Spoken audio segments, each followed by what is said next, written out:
No se arrepentirá de esto. Hernando Mora estaba seguro. No era la primera vez que cerraba un contrato como este. El presidente de Filipinas, José García, leyó nuevamente el contrato con detenimiento antes de firmarlo. Espero que sea un acuerdo que beneficie a ambas partes. No se preocupe. Nuestra compañía tiene experiencia y capacidad profesional en exploración y desarrollo de recursos. Como le mencioné, ya hemos firmado contratos similares en varios países de América del Sur y los hemos mantenido durante años. Y eso solo ha sido posible porque ha sido beneficioso para ambas partes. El proyecto de desarrollo de recursos extranjeros, que comenzó con el carbón en Colombia, el guano en Perú y el salitre en Chile, ya se había expandido a Venezuela. Para estos países, que no contaban con el dinero, el equipo ni la tecnología, el acuerdo era conveniente, ya que la empresa se encargaba de explorar y desarrollar los recursos sin inversión por parte del gobierno, al tiempo que contrataba la mano de obra local y compartía las ganancias. Aunque sería más rentable desarrollar los recursos directamente, los países sin los medios necesarios, como Filipinas, no tenían muchas otras opciones. Incluso el presidente García, más cauteloso que los dictadores de Sudamérica, estuvo de acuerdo. Así se selló el contrato para la exploración y desarrollo de las minas de oro en la isla de Mindanao. Un acuerdo entre el gobierno filipino y la empresa Mora Recursos. Confiaré en su empresa porque pertenece a Su Alteza el Príncipe Heredero del Imperio Mexicano. Parece que ha investigado bastante sobre nuestro príncipe heredero. Hernando Mora se refería a la reciente Ley de Recuperación de Tierras Ilegales, aprobada por el gobierno filipino. Esta ley tenía como objetivo recuperar todas las tierras que quedaban en manos de los españoles, el exgobernador que se había autoproclamado rey y una parte de la élite que había recibido concesiones de tierras bajo su gobierno. Cuanto más estudio sobre él, más me doy cuenta de que el actual auge de México es obra suya. Como presidente de un país recién independiente, me ha inspirado mucho sobre qué dirección debe tomar Filipinas. Es una persona extraordinaria. Si necesita ayuda para implementar esa ley, no dude en pedirlo. Aunque no soy militar, en situaciones como esta he aprendido que venderles armas antiguas que ya no usamos en México puede serles de gran ayuda. Eso no será necesario. Hemos recibido suficiente apoyo del Pacífico, así que estamos bien equipados. Aunque las armas proporcionadas por la flota del Pacífico eran anticuadas para México, eran modernas para la situación armamentista en Filipinas. A pesar de la resistencia de aquellos que perderían sus propiedades bajo la nueva ley, el ejército central, armado con las nuevas armas, era imparable. Incluso si lograran resistir, muchos creían que, si el gobierno filipino llegaba a estar en peligro, la flota del Pacífico de México intervendría, lo que desalentaba la resistencia. Esta percepción se había afianzado desde que la flota había ayudado al nuevo gobierno a someter las regiones que no se unieron a la República de Filipinas. Además, a los que no resistían se les permitía llevarse pertenencias valiosas en bolsas o carretillas, dependiendo del tamaño de sus tierras. Ya veo. Le deseo el mayor éxito a Filipinas en su desarrollo. Hernando Mora lo decía sinceramente. Aunque su compañía había inyectado grandes sumas de dinero en muchos países de América del Sur, pocos gobernantes usaban esas ganancias para el beneficio de sus naciones. Los líderes se apresuraban a repartir las riquezas entre sus seguidores, que el pueblo seguía sumido en la pobreza. Incluso aquellos que tomaban el poder bajo la bandera de la justicia acababan cometiendo los mismos errores, lo que sumía al país en un ciclo de inseguridad y sufrimiento para la gente. Pero parecía que Filipinas no seguiría ese camino, y eso era un alivio. Hoy iremos a la fábrica. El proyecto del sistema de alcantarillado puede avanzar sin mí por un tiempo. Sí, Su Majestad. Aunque había dejado en manos de los arquitectos de Ortega Construction la construcción de la mayoría de los edificios de la ciudad, había uno que no estaba bajo su supervisión: la fábrica de productos desinfectantes. Esta fábrica debía comenzar la producción masiva de cal clorada y sulfato de aluminio antes de la finalización del sistema de alcantarillado. Al llegar al sitio de la fábrica, vi que Benito Gaitán ya estaba allí. «Te has adelantado, ya veo». Por Su Majestad, por supuesto, es el lugar donde se está construyendo la primera fábrica que llevará mi apellido. Benito Gaitán, encargado de mi compañía química Gaitán. Había sido profesor de química en una universidad española antes de aceptar mi oferta para convertirse en profesor de ingeniería química en la Universidad Imperial. Finalmente, había ascendido al puesto de presidente de la nueva empresa que creé. Entiendo que también se está construyendo la sede central de Gaitán, en el centro de la ciudad, pero no esperaba verte aquí en la fábrica.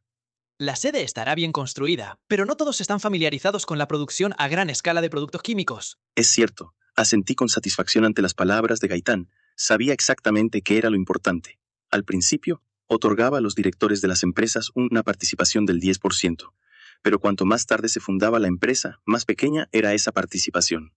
En ese entonces, aparte del título de príncipe heredero, no tenía ninguna base ni conexiones que pudiera usar para ayudarles. Todo lo que podía hacer era compartirles el plan, darles algo de dinero y esperar que hicieran bien su trabajo. A pesar de las diferencias, todo lo hicieron bien ahora. Gracias a las numerosas bases que he establecido, el éxito está prácticamente garantizado, así que ya no les doy tantas acciones. Reciben una gran cantidad de dinero sin prácticamente ningún riesgo. Sin embargo, creo que no darles nada afectaría su motivación, así que les doy una pequeña participación. A Gaitán le ofrecí hasta un 2% de las acciones repartidas en varias etapas, si logra hacer crecer la empresa según el plan que he diseñado. Al verlo supervisar personalmente la construcción de la fábrica desde temprano en la mañana, parece que tomé la decisión correcta. Aunque la participación es menor, las futuras empresas seguirán llevando el nombre de su director o su apellido. He confirmado que esto tiene un gran efecto motivador, además de facilitarme la tarea de nombrarlas. También es más fácil pensar en nombres, pensé. Una excepción fue la empresa de inversiones Real Inversión, que resaltaba el hecho de ser la compañía de inversiones de la familia imperial. A propósito, ¿cómo te parece Chihuahua? ¿No te resulta decepcionante comparada con Morelia, que es más grande? De ninguna manera, todo lo contrario. Su Alteza me compartió sus planes y sé que esta ciudad será impresionante muy pronto. Además, me ha permitido construir mi casa, la sede de mi empresa, una fábrica e incluso un laboratorio de investigación. Es como un sueño hecho realidad. Jajaja, me alegra oír eso. La verdad es que había decidido establecer la sede Gaitán aquí como parte de mis estrategias para fomentar la industria en esta ciudad. Afortunadamente, él lo veía como algo positivo.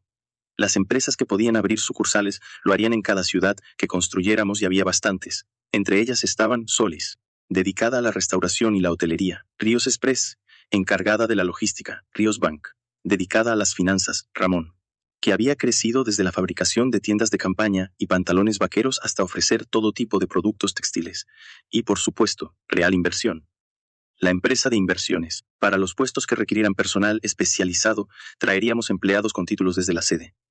Pero para los demás trabajos ordené que contrataran localmente tanto como fuera posible, lo que ayudaría a crear empleo en la región.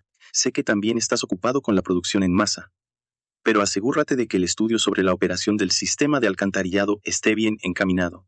Un sistema solo tiene sentido si puede operar correctamente.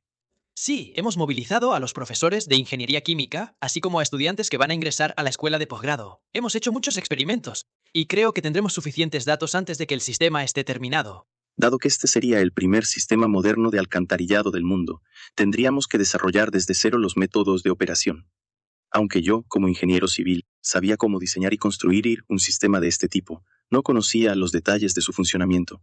¿Cuántos litros de aguas residuales requerirían, qué cantidad de desinfectante o el tamaño exacto de los filtros necesarios, por ejemplo? Por eso había encargado estudios específicos sobre el funcionamiento del sistema y parecía que todo iba bien.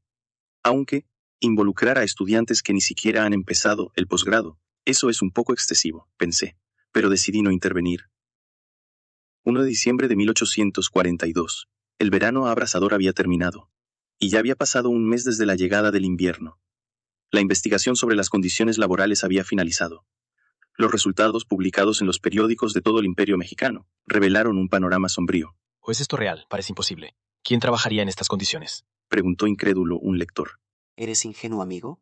Esta investigación no solo incluye a los trabajadores libres como nosotros, sino también a los peones. Le explicó Víctor Herrero, un trabajador de la ciudad, a su compañero y amigo Henry. Peones libres. Creía que todos en México eran libres. Preguntó Henry, que había llegado de Europa. Víctor, un mestizo que había nacido y crecido en México, le explicó a Henry el sistema de peonaje. Entonces los peones no pueden rechazar las condiciones, por muy duras que sean, porque si lo hacen no tienen a dónde ir y morirían de hambre. Eso suena a esclavitud. Tenía entendido que la esclavitud había sido abolida en México. Sí, pero aún hay quienes están dispuestos a hacer cualquier cosa por ganar más dinero. Respondió Víctor, con un tono de desdén.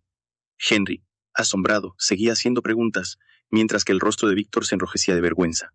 Como mestizo nacido en México, sentía un profundo orgullo por su patria. México había logrado su independencia por sus propios medios, derrotando a sus antiguos colonizadores españoles, y había avanzado tanto que incluso había vencido a Francia. Pero no era solo eso. Víctor sabía que el gobierno imperial se preocupaba por todos sus ciudadanos, incluidos los indígenas, los negros y las personas mestizas. A través de los medios había aprendido cómo estas comunidades eran tratadas en otros países. En México no solo se había abolido la esclavitud, sino que se ofrecían beneficios a los inmigrantes y a los residentes urbanos para que pudieran establecerse y prosperar como ciudadanos mexicanos. Los precios seguían subiendo, pero también lo hacían los salarios de manera constante y debido a la competencia por empleo. Las condiciones laborales no eran malas, además de que la seguridad pública era muy estable. Con su compañero Henry, un inmigrante de la ciudad como él, Víctor solía alabar las numerosas ventajas de México, preguntándose qué otro país podía ofrecer lo mismo. Sin embargo, mientras tanto, algo diferente estaba ocurriendo en algún lugar. Esa noche, Víctor tomó una decisión. Al día siguiente, después del trabajo, se uniría a las protestas frente al Parlamento. Antes, no lo habría hecho. No era asunto suyo, y temía represalias por parte de los terratenientes.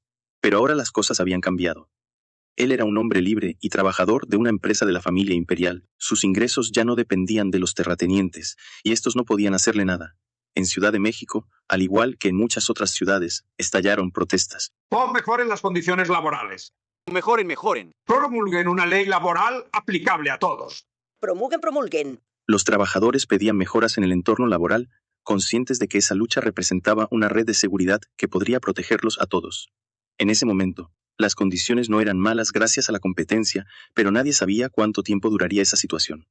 Además, se decía que la población del Imperio mexicano estaba creciendo a un ritmo explosivo. Incluso en aquel momento de temor, cuando Francia había declarado la guerra a México, y todo el país estaba aterrorizado, no se habían visto protestas tan grandes como las que se prolongaron durante todo diciembre. Parece que la opinión pública ya se ha formado.